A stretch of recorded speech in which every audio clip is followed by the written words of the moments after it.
Hello, how are you? Happy Sabbath. How was your Sabbath? Mine had my sister preaching in the morning. I seldom give up my pulpit, but my pulpit is really God's pulpit. It really belongs to Him. And this morning, my sister had the tremendous message. She's an amazing speaker. I have said she's a better speaker than all the Del Pozos. Sorry, my brother Sam or my dad, but she's amazing. So let's go to the scripture together. Mark 15:34. And at the 9th hour, 3 p.m., Jesus cried out with a loud voice, Eli, Eli, lama sabachthani, which is translated, my God, why have you forsaken me? Jesus, the physical, earthborn man, suffers in the courtyards and on the cross. But Jesus, God the Son, suffers far worse. For the first time ever, he feels separated from God. Trying to articulate this in any meaningful way all but guarantees falling into an accidental heresy. The exact nature of the Trinity, or three-unity, or the Godhead, by definition, is beyond human understanding.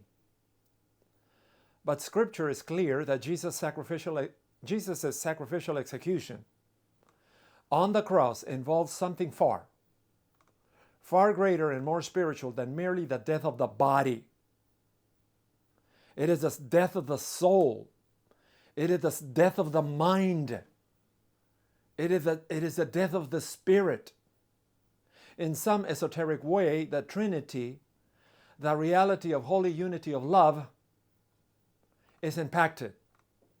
Jesus is suffering, but even worse, he's suffering alone.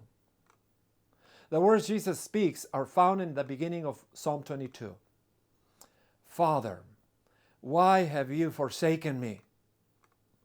Taken out of context, it appears Jesus is asking God for information. But Jesus knows exactly what God is forsaking him, why he's forsaking him. It is because of the weight of the sin of the world has been placed on Jesus' shoulders. And even God cannot bear to see it or be in communion with he who bears it. It is still appropriate for Jesus to ask. To cry expresses his emotional turmoil. For our sake he made him to be sin who knew no sin.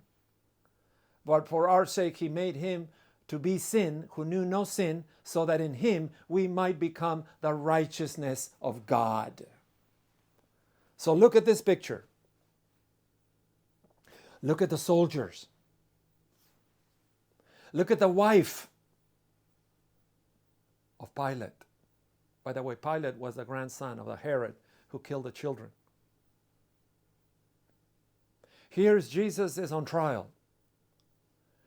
His condemnation, the mockery of the soldiers, the crucifixion, the death and the burial. The events in this chapter are presented in the stark, crisp detail, likely because the author let the facts speak for themselves. Throughout this chapter, we will see sarcasm, irony, and even calumny. Irony often has three components. Number one, the level of meaning, two levels of meaning. Two levels are in conflict or contrast to each other.